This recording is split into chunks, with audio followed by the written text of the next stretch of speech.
বিমানবন্দরে আসিফ মাহমুদের ব্যাগ থেকে গুলিসহ ম্যাগাজিন পাওয়ার ঘটনায় তোলপাড় গোটা দেশ। যদিও আসিফ মাহমুদ দাবি করছেন তার লাইসেন্সকৃত অস্ত্র রয়েছে, তবে আগ্নেয়াস্ত্র নীতিমালা অনুযায়ী বয়সের শর্ত পূরণ করেননি আসিফ। প্রস্তুতিও ছিল 5 তারিখ যদি আমরা সফল না হতাম হয়তো আমরা অস্ত্র তুলে নেওয়ার ঘোষণা দিতাম, এবং নাইট বাই ভিডিও বার তো রেডি রেখেছিল, আমিও কি ঘোষণা দিব সেটাও রেডি ছিল। বক্তব্য শুনলাম, সে বক্তব্যতে মনে হচ্ছে পুলিশের ফায়ারিংয়ে কম লাগছে, এদের সিভিলিয়ান ড্রেসে হাতে 7.62 আপনারা নিজে দেখছেন। যে আসিফ মাহমুদ পিস্তলটা পেল কোথায়, কবে রেজিস্ট্রেশন করছে এবং তার জনসমক্ষে সেটা উপস্থাপন করুক।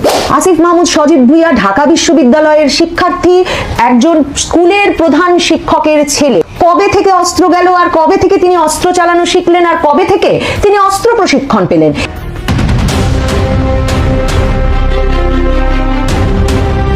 একজন ক্রীড়া উপদেষ্টা সরকারের বাহিনীর নিরাপত্তা পাওয়া সত্ত্বেও কিভাবে AK-47 অস্ত্র থাকতে পারে, এবং এই অস্ত্রটি শুধুমাত্র যুদ্ধক্ষেত্রেই ব্যবহার করা হয়। এবং সেই সাথে প্রশ্ন উঠেছে, AK-47 অস্ত্রের মতো অস্ত্রের প্রশিক্ষণই বা পেয়েছে কোথা থেকে?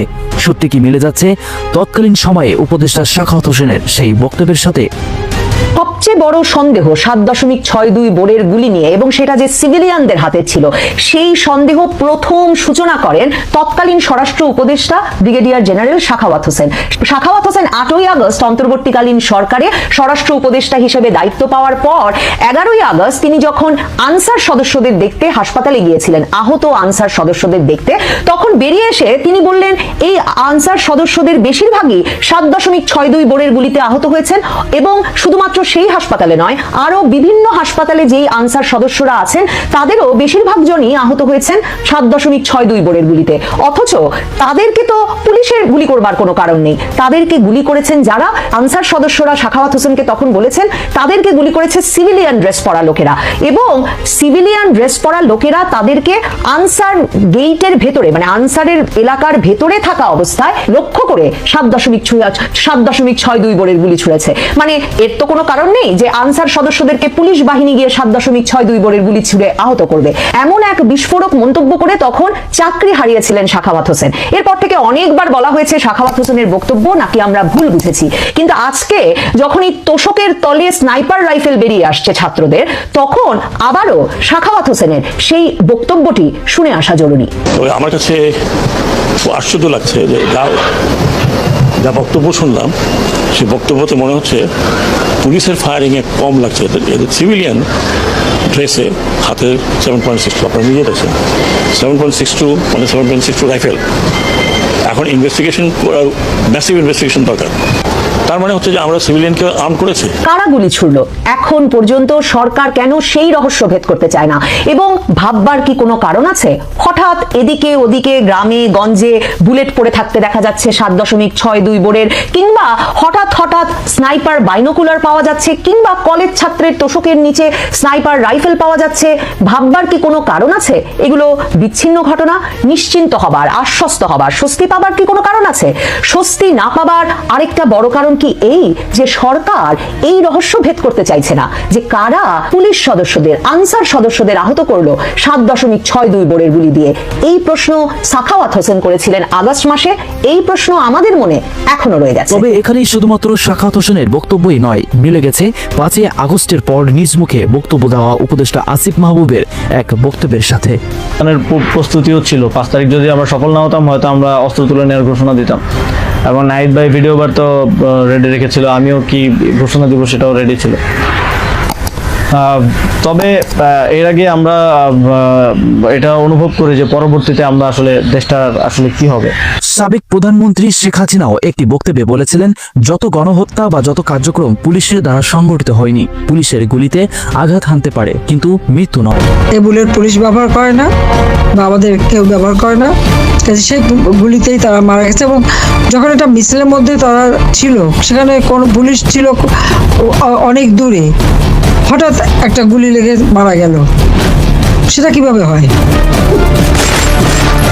এবং এছাড়াও এই মুহূর্তে উপদেষ্টা আসিফ মাহমুদ দেশের বিরুদ্ধে কোনো ষড়যন্ত্র বা অপকর্মে লিপ্ত হচ্ছে কিনা এ বিষয়ে দেশের বিভিন্ন রাজনীতিবিদরা বিভিন্ন মতবাদ তৈরি করেছে গণমাধ্যমে। বিস্তারিত জানতে সাথেই থাকুন। বিমানবন্দরে বিদেশে যাওয়ার প্রাককালে গুলিভর্তি ম্যাগাজিনটি আসিফ মাহমুদ সজীব ভুইয়ার ব্যাগে ধরা পড়ে একেবারে তৃতীয় ধাপে, অর্থাৎ বিমানে ওঠার একদম আগে। ধরুন যদি এই তৃতীয় ধাপেও ধরা না পড়তো তাহলে ইস্তাম্বুলে গিয়ে ধরা পড়তো। কেলেঙ্কারিটা কেমন হতো বলুন তো? এই বিষয়টি প্রথমে গোপন রাখা হয়েছিল, পরে ভারতীয় গণমাধ্যম বা সংবাদ মাধ্যমে এবং সোশ্যাল মিডিয়ায় তা লিক হয়।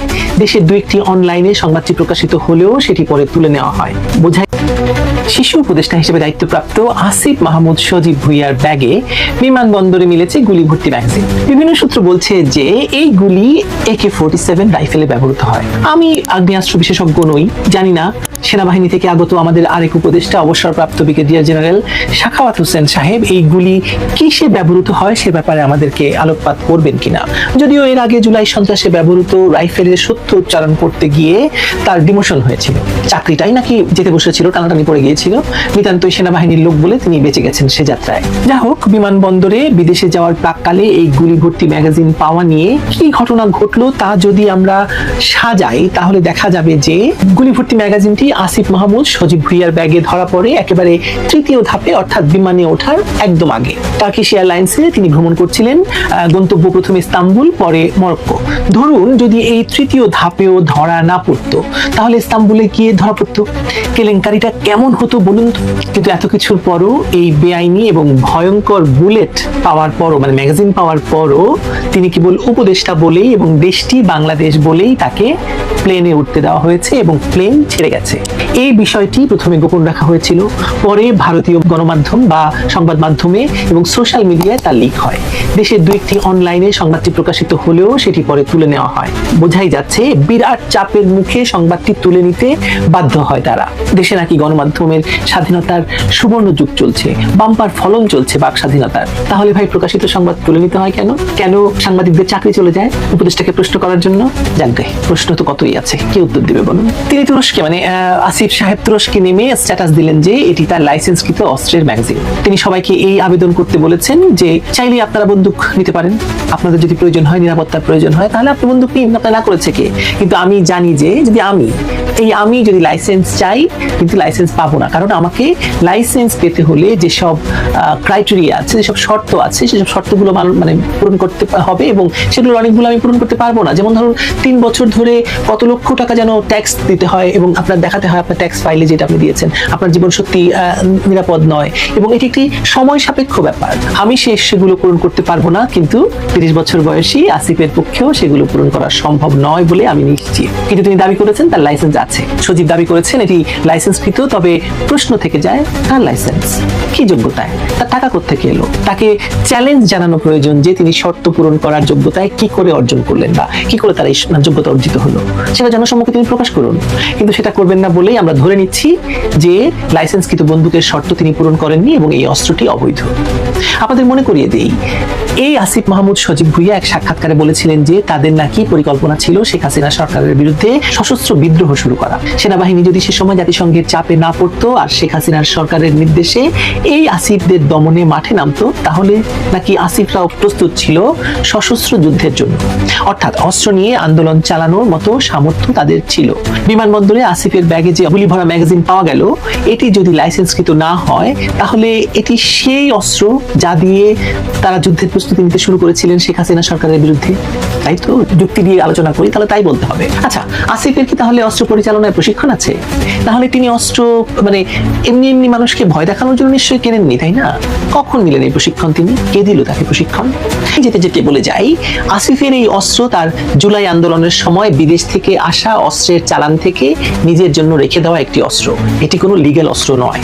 আর যদি লাইসেন্স করা অস্ত্র হয়েও থাকে তাহলে তা অবৈধ, কারণ তিনি লাইসেন্সের শর্ত পূরণ করার যোগ্যতা অর্জন করেননি। সভ্য রাষ্ট্র হলে তাকে গ্রেপ্তার করে জিজ্ঞাসাবাদ করা হতো, তার মন্ত্রিত্ব বা উপদেষ্টাত্ব চলে যেত। কিন্তু বাংলাদেশ তার সভ্যতা হারিয়েছে বিগত জুলাই মাসে। এমন পরিস্থিতিতে যুক্তি দিয়ে দাবি করা যায় এখন যারা সরকার চালাচ্ছেন তারা হয় জঙ্গিদের আশ্রয় দিচ্ছেন, নয়তো জঙ্গিরা তাদের ছায়ায় বেড়ে উঠছে। দুই ক্ষেত্রেই বাংলাদেশের ভবিষ্যৎ অন্ধকার। এছাড়াও সাধারণ জনগণ প্রশ্ন তুলেছে দেশের আইন ব্যবস্থার এমনই দুরবস্থা যেখানে একজন স্বরাষ্ট্র উপদেষ্টাও এ ধরনের কার্যক্রম দেখেও না দেখার ভাষ্য বক্তব্য রেখেছে। তিনি বলেন এই আইন সম্পর্কে নাকি তার কোনো ধারণাই নেই এবং এই ধরনের একটি কার্যক্রমের পরেও জনসম্মুখে নেই কোনো জবাবদিহিতার ব্যবস্থা। একটা ভুল, বৈধ লাইসেন্সের ক্ষেত্রে 30 বছর আছে না কিরকম?